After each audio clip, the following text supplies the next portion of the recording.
हाय दोस्तों, मैं हरिओम मांझना यूट्यूब के इस चैनल पे आप सभी का स्वागत करता हूं।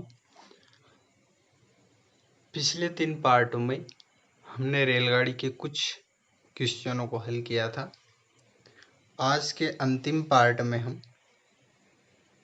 क्वेश्चनों को देखकर आज के जो हमारा ट्रेन वाला पार्ट है उसको हम आज के जो पार्ट के साथ में समाप्त करेंगे। तो यदि आपने इसके पहले के वीडियो नहीं देखे हैं तो पहले वो वीडियो देख लें।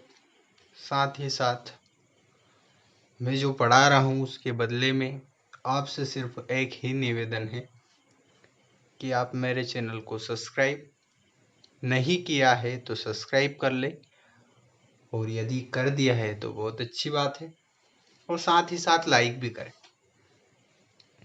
तो इसी के साथ में हम पहले प्रश्न की ओर आगे बढ़ते हैं और देखते हैं कि क्या है। तो बोला गया है कि एक ट्रेन सुबह 3:45 बजे इंदौर से उज्जैन के लिए रवाना होती है। यानी कि इंदौर से उज्जैन के लिए रवाना होती है 3:45 पर और 50 किलोमीटर प्रति घंटे की दर से चलती है। यानी कि 50 किलोमीटर प्रति घंटे की दर से इधर जाती है। और फिर क्या बोला गया, एक और ट्रेन इंदौर के लिए, यानी कि इंदौर से नहीं निकली है, इंदौर के लिए, यानी कि उज्जैन से निकली है इंदौर के लिए, इधर जा रही है और वो 2:35 पे निकली है। यानी कि ये निकली है 2:35 पर और ये 60 किलोमीटर प्रति घंटे की रफ्तार से इधर की साइड आ रही है। यानी कि दोनों की विपरीत दिशा है। साथ ही साथ दोनों ट्रेनों के बीच की दूरी 620 किलोमीटर दे रखी है। अब इसमें हमें ये बात ध्यान रखनी है कि जब दोनों ट्रेनें पार करती है, यानी कि मिलने का बोला है, पार करने का नहीं बोला। यदि दोनों ट्रेनों के बीच की दूरी 620 है तो इंदौर से दोनों ट्रेन कितनी दूरी पर मिलेगी। मिलने का मतलब है सिर्फ वहां यहां भी आ गई है तो मिल जाएगी, और पूरी निकल जाएगी तो वो पार करेगी। जबकि इसमें पार करने का नहीं बोला गया है, इसलिए हमें दोनों गाड़ियों की लंबाई से मतलब नहीं। दूरी उसने दे ही रखी रहेगी। यदि दोनों गाड़ी की लंबाई दे रखी है तो इस वाले जो मिलने वाला है खाली, उसमें हमें जो रेलगाड़ी की लंबाई दे रखी रहेगी उससे कोई मतलब नहीं है, यदि दूरी दे रखी हो तो। और यदि दूरी नहीं दे रखी हो तो हम जो रेलगाड़ी, दोनों रेलगाड़ी की लंबाई है उसको देखते हैं और दोनों को जोड़ते हैं, और फिर उसको चाहे मिलने का बोला हो फिर हम उसको पार ही करवाएं, क्योंकि हमें उसमें डिस्टेंस नहीं दे रखी रहती, पर इसमें डिस्टेंस दे रखी रहे, तो इसलिए हमें क्या करना है। अब मैंने सबसे पहले आपको ये बताया था कि तब तक रिलेटिव स्पीड का कॉन्सेप्ट नहीं लगाएंगे, यानी कि तब तक हम चाल को नहीं जोड़ेंगे जब तक कि दोनों का समय समान ना हो जाए। अब ये भी सुबह की बात हो रही है और यहाँ भी सुबह की बात हो रही है। यानी कि 3 बजे ज़्यादा है, पहले 2 बजते हैं, फिर 2:35 के बाद फिर 3 बजते हैं, फिर धीरे धीरे धीरे 3:45 होते हैं। यानी कि वो 2:35 से 3:45 तक चलेगा। पहले 3:45 तक पहले ये ट्रेन चलेगी। तो कितनी मिनट चलेगी ये देखो, 2:35 से 3:35 तक 1 घंटा होता है। 1 घंटे में 60 मिनट रहते हैं, यानी कि 60 मिनट तो वो, और 35 से 45 मिनट यानी कि 10 मिनट वो, यानी कि 70 मिनट चलेगी। और 70 मिनट को हम घंटे में कन्वर्ट करते हैं तो 60 का भाग देते हैं। और कौन चलेगी 60 किलोमीटर प्रति घंटे की चाल से? उज्जैन वाली, जो उज्जैन से इंदौर जा रही है वो, यानी कि वो 70 मिनट में 70 किलोमीटर की दूरी तय कर लेगी। 70 किलोमीटर की दूरी तय कर लेगी, यानी कि 70 किलोमीटर तय कर लेगी, तो बचेगी अब कितनी दूरी बचेगी, यानी कि 70 घटाएंगे तो 20 तो ये गया, और 50 फिर घटा देंगे तो 550 किलोमीटर की दूरी अब बची है। अब 550 किलोमीटर की दूरी तो बची है। अब टाइम हमने यहाँ तक आई, ये वाली ट्रेन, उज्जैन वाली ट्रेन यहाँ तक आई, तो अब 3:45 बज चुके हैं। अब दोनों ट्रेन चलेगी विपरीत दिशा में, तो हम स्पीड को जोड़ देंगे, यानी कि दूरी कितनी है 550, दोनों को जोड़ देंगे तो 60 और 50 110 किलोमीटर प्रति घंटा है। ये मीटर में दे रखा है, मीटर में ही दे रखा है ना, हाँ मीटर, किलोमीटर में ही दे रखा है तो कोई मतलब ही नहीं, नहीं दे रखा था, दे रखा था मीटर में दे रखा रहता तो हम इसको बदलते, पर नहीं दे रखा इसलिए कोई दिक्कत नहीं। यानी कि काटेंगे तो 11 5 55, यानी कि 5 क्या लग रहे हैं, घंटे लग रहे हैं। तो बोला क्या गया, इंदौर से दोनों ट्रेन कितनी दूरी पर मिलेगी, यानी कि इंदौर से देखना है तो इंदौर से ट्रेन 5 घंटे चलेगी 50 किलोमीटर के हिसाब से, यानी कि 50 इंटू 5 50 25, यानी कि 250 किलोमीटर दूर, इंदौर से 250 किलोमीटर दूर वो मिल जाएगी, यहाँ पे कहीं भी बीच में मिलेगी। तो इंदौर से 250 किलोमीटर, और इधर से देखे तो 250 और 550 है तो 300 किलोमीटर, और 300 और 70 किलोमीटर ही, यानी कि 370 किलोमीटर उज्जैन से और 250 किलोमीटर इंदौर से दूर पे मिलेगी वो। पर इंदौर का बोला है इसलिए 250 लिख देंगे, बस ओनली 250। ठीक है, तो ये हमारा आंसर हो जाएगा। और इसी के साथ में हम अगले प्रश्न की ओर आगे बढ़ते हैं और देखते हैं कि एक ट्रेन ए से 4 घंटे में 180 किलोमीटर की दूरी तय करता है। 4 घंटे में 180, यानी कि 180/4, यानी कि 4 चुक 16 और 4 5 20, यानी कि 45 किलोमीटर प्रति घंटे की रफ्तार से जाएगा, है ना। फिर क्या बोला गया, एक अन्य ट्रेन बी, ट्रेन ए की तुलना में 1 घंटा कम लेता है, यानी कि दूरी तो वही रहेगी 180 किलोमीटर की, अब 1 घंटा कम लगेगा, ये 4 ले रहा है तो ये 3 लेगा, यानी कि 3 छंग 18, ये लेगा 60 किलोमीटर प्रति घंटा।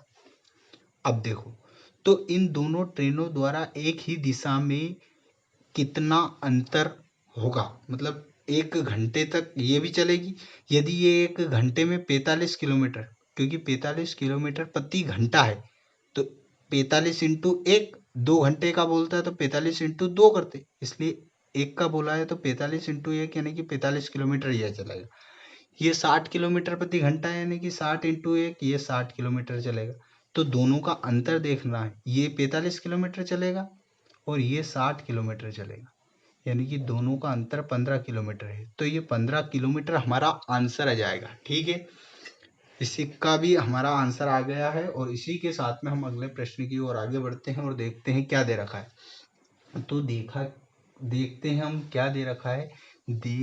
यहाँ रखा है कि 60 किलोमीटर प्रति घंटे की चाल से और 40 किलोमीटर प्रति घंटे की गति के साथ चलने वाली समान लंबाई की दो ट्रेन है जिसकी लंबाई समान है, एक ही दिशा में चलते समय एक दूसरे को पार करने में 50 सेकंड का समय लेती है। यदि वे विपरीत दिशा में चल रहे तो उन्हें एक दूसरे को पार करने में कितना समय लगेगा, यानी कि दोनों की लंबाई समान है, यानी कि लंबाई प्लस लंबाई लिखेंगे तो यदि एक की लंबाई अवधि x मानेंगे तो दूसरे की भी लंबाई x मानेंगे, यानी कि दोनों की लंबाई समान है इसलिए 2x, तो दूरी हो गई। और दूरी बराबर क्या होता है, चाल गुणित समय। तो चाल कितना है, चाल कितनी है, तो यदि दोनों एक ही दिशा में जा रही, एक ही दिशा का बोला ना, तो एक ही दिशा में जा रही है तो हम चाल को घटा देंगे, यानी कि 20 किलोमीटर प्रति घंटे की चाल से। अब देखना, ये 50 सेकंड दे रखा है, दोनों एक ही दिशा में जा रही है इसलिए हम घटा देंगे चाल को, तो दोनों का अंतर 20 किलोमीटर। अब 50 सेकंड दे रखा है ना, सेकंड दे रखा है, यानी हमारा जो है इसको हम मीटर पर सेकंड में बदलते, यानी कि 5/18 लिख देंगे। ठीक है, इंटू 50 सेकंड में वहाँ पार कर लेती है। ठीक है, तो इतना यदि हम हल करेंगे तो इससे काटेंगे तो ये हो जाएगा 10 और ये कुल मिला के 2500 बटे हमारा क्या हो जाएगा 18। ये किलोमीटर है हमारी। x बराबर है, क्या बराबर है, x बराबर 2500 बटे 18 है। अब देखना, अब यहाँ है कि दोनों विपरीत दिशा में, तो विपरीत दिशा में जाएगी तो एक ट्रेन की लंबाई इतनी हो गई, ये ट्रेन की लंबाई मानी थी अपन ने, x l बराबर x, दोनों की लंबाई समान है इसलिए 2x लिख दिया था, x प्लस x है ना। तो अब हम देखेंगे कि दोनों की लंबाई 2500 बटे 18 प्लस 2500 बटे 18, दोनों की लंबाई जोड़ेंगे अब भी, तो इसको 2500 बटे 2x की जगह पे 2 इंटू 2500 बटे 18 लिख सकते हैं, यानी कि इसका गुणा सिर्फ 2 से कर देते हैं तो ये हमारी दोनों ट्रेन की लंबाई आ जाएगी। अब दोनों ट्रेन की लंबाई है ना, दोनों ट्रेन की लंबाई और लंबाई बटे क्या, लंबाई बटे क्या करना है, तो लंबाई बटे हमें सिर्फ यहाँ करना है कि चाल, दूरी बटे चाल, ये दूरी हो जाएगी और चाल क्या कर देंगे, विपरीत दिशा में हम चाल को जोड़ देंगे, यानी कि 60 40 100, तो 100 को हम फिर पाछा मीटर पर सेकंड में बदलेंगे तो 5 बटे 18, यानी कि अब 18 से 18 भी कट गया, 2 जीरो से 2 जीरो भी कट गया, 50 25 और 5 दूनी 10, यानी कि 10 क्या लगेंगे, सेकंड लगेंगे, और 10 सेकंड हमारा राइट आंसर आ रहा है। इसी के साथ में हम अगले प्रश्न की ओर आगे बढ़ते हैं और देखते हैं क्या है और कैसे कॉन्सेप्ट से हम इसको हल करेंगे। बहुत ही शानदार तरीके से हम इसके बाद वाले क्वेश्चन को हल करेंगे। अब देखना ये है कि इस प्रश्न के आंसर को हम कैसे हल करें, पहले हम समझेंगे, देखते हैं कैसे क्या हल करना है। बोला यहाँ गया कि एक ट्रेन स्टेशन ए से 60 किलोमीटर दूर दुर्घटनाग्रस्त हो जाती है। ये ट्रेन है, इधर जाती है, 60 किलोमीटर जाती है और दुर्घटनाग्रस्त हो जाती है और फिर धीरे धीरे जाती है और समय पे पहुंचती है। ठीक है, तो दुर्घटनाग्रस्त हो जाती है, इसने शेष गति को मूल गति के 5/6वें भाग से, यानी कि ये यदि x किलोमीटर प्रति घंटे की चाल से चलती है तो ये x के 5/6वें भाग से चलती है, यानी कि 5/6 x की गति से फिर ये जाती है और क्या करती है, 72 मिनट लेट हो जाती है। फिर क्या बोला गया है आगे, यहाँ बोला गया है कि अगर दुर्घटना 60 किलोमीटर और आगे होती, यानी कि दुर्घटना यहाँ नहीं होती और 60 किलोमीटर और आगे होती, 60 किलोमीटर और आगे होती, तो फिर उसे यहाँ तक पहुँचने में 1 घंटे की देरी होती, यानी कि 1 घंटे की लेट हो जाता, वो देरी होती। अब देखना 72 मिनट यानी कि 1 घंटा 12 मिनट और ये 1 घंटे का लेट हो रहा है, यानी कि दोनों का अंतर में कितने की 12 मिनट का अंतर आ रहा है ना, 12 मिनट का अंतर आ रहा है। और 12 मिनट का अंतर किसकी वजह से आ रहा है, सिर्फ इसकी वजह से आ रहा है कि ये यहाँ से यहाँ तक चली, किस स्पीड से, x की स्पीड से। अब इस सबको भूल जाओ, सिर्फ इस पे फोकस करो, ये 60 किलोमीटर, 60 किलोमीटर पे, यानी कि अब फोकस सिर्फ हमें इस पे करना है, ये 60 किलोमीटर, जो ये वाली नहीं, ये वाली, ये 60 किलोमीटर लिख दिया। यदि वो 100 किलोमीटर प्रति घंटे की दर से जाती तो, और यदि वो 5x/6 की स्पीड से जाती तो, यानी कि यदि इसकी स्पीड से जाती और फिर इसकी स्पीड से जाती तो दोनों के बीच का अंतर हमें दे रखा है 12 मिनट। तो हमें पता है कि जब दो चाल दे रखी हो तो हमें दूरी ज्ञात करने के लिए क्या करना पड़ता है, हमें चाल ज्ञात करनी है, पर हमें दूरी का फॉर्मूला पता है कि दूरी बराबर होता है पहली चाल इंटू दूसरी चाल बटे दोनों का अंतर, जो बड़ा है उसका अंतर इंटू ये अंतर डेल्टा टी होता है, यानी कि T1 माइनस T2 या जो भी रहता है। तो हम इस सूत्र को अप्लाई करते हैं, दूरी हमारी कितनी दे रखी है 60 किलोमीटर, तो हम 60 लिख देंगे, बराबर x की जगह पे x ही दे रखा है इंटू y की जगह पे 5x/6, यानी कि 5x/6।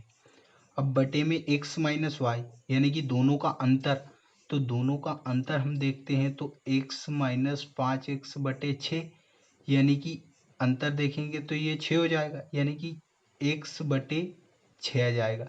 तो हम इसको x बटे 6 लिखेंगे तो x बटे 6 आएगा, तो इसको यहाँ लिख दो या गुणा करके वहाँ लिख दो। यदि यहाँ लिखते हैं तो भी कोई फर्क नहीं पड़ता है क्योंकि 6 से हम ये 6 काट देंगे, ठीक है। इंटू दोनों का अंतर है डेल्टा टी, तो दोनों का अंतर तो हमें यहाँ से फाइंड कर लेंगे हम कि 12 मिनट, और 12 मिनट को हम घंटे में कन्वर्ट करेंगे तो ये हो जाएगा, तो 12 पंजे 60 यानी कि 5, और 5 से 5 भी कट गया और x से x भी कट गया यानी कि x बराबर 60 क्या आ गई हमारी, ये गति आ गई, ये हमारी गति हो गई और यही हमें ज्ञात करनी थी, ठीक है। और इसी के साथ में दूसरा प्रश्न इसी के टाइप का है और इसको कैसे हल करना है, तो बड़ी आसानी से हम इसी तरीके से इसको भी हल कर देंगे। इसको हम जल्दी से हल करेंगे। देखते हैं 50 किलोमीटर यात्रा के बाद एक दुर्घटनाग्रस्त हो जाती है, यानी कि 50 किलोमीटर की यात्रा के बाद दुर्घटना। हमें चैप्टर में ये नहीं लिखना है, हम डायरेक्ट करेंगे, पर मैं बता देता हूँ ताकि आपको 2 क्वेश्चन है तो आसानी से इस टाइप का भी समझ में अच्छे से आ जाए, इसलिए मैं बाकायदा तरीके से आपको समझाता हूँ। मैं समझाने के लिए तो आपको पढ़ा रहा हूँ और जल्दी जल्दी कर दूंगा तो आपको समझ में भी नहीं आएगा, तो कोई मतलब भी नहीं रहेगा, इसलिए आप समझो सिर्फ। तो देखो कि मैं क्या समझा रहा हूँ। 50 किलोमीटर यात्रा के बाद दुर्घटना हो जाती है, यानी कि उसके बाद धीरे धीरे धीरे जाती है, और फिर क्या बोला गया है कि ये 50 किलोमीटर बाद दुर्घटना नहीं होती, पर यानी कि 50 किलोमीटर बाद दुर्घटना होती, 50 किलोमीटर बाद दुर्घटना, यहाँ पे दुर्घटना हो जाती तो उसके बाद फिर हो जाती तो वो 35 मिनट लेट हो जाती, यानी कि यदि वो दुर्घटना नहीं होती तो फिक्स टाइम पे पहुंच जाती, पर उसकी दुर्घटना हो गई तो वो 35 मिनट लेट हो गई, ये लेट हो गई। अब क्या बोला गया, अब ये बोला गया है कि ये 50 किलोमीटर तो दूर नहीं, फिर वो क्या बोला कि उसके बाद यदि ये x से स्पीड से जाती है तो ये 3/4 से आगे बढ़ती है, यानी कि 3/4 x की स्पीड से, जैसा मैंने ऊपर वाले में बताया था ऐसे ही इसमें भी बताया। फिर और 35 मिनट की देरी से ये देरी बता दिया। यदि दुर्घटना 24 किलोमीटर की दूरी पर होती, यानी कि अब से यहाँ तक इतनी और चल जाती, 24 किलोमीटर और चल जाती और यहाँ दुर्घटना होती, तो उसे यहाँ तक जाने में कितने 25 मिनट की देरी होती। तो हम यहाँ से डायरेक्ट अंतर देखते हैं तो हमारा अंतर क्या आता है, 10 मिनट का आता है, तो हम डायरेक्ट यहाँ समझ जाते हैं कि 10 मिनट का तो हमारा अंतर हो गया। अब क्या करना है, हमें इन सबको भूल जाना है और क्या याद रखना है, 24 किलोमीटर। तो दूरी बराबर क्या, हमने ऊपर वाले उसमें भी बताया था कि 24 बराबर क्या लिखना है, पहली चाल इंटू दूसरी चाल बटे दोनों का अंतर। तो दोनों का अंतर क्या आएगा, मेरे को तो मालूम है x/4 आएगा, पर फिर भी निकाल के बता देता हूँ, x माइनस 3/4 x है, ये इसका गुना करेंगे तो 4x हो जाएगा, 4x माइनस 3x/4 यानी कि x/4 आएगा, और यहाँ पे हम x/4 लिखेंगे, x/4 यानी कि 4 से 4 कट गया। यदि ये नहीं कटता तो हम इस 4 को ऊपर लिख देते हैं यहाँ पे, ठीक है। इंटू दोनों का अंतर कितना आ रहा है, 10 मिनट, मिनट में है तो इसको घंटे में कन्वर्ट कर देते हैं, ठीक है।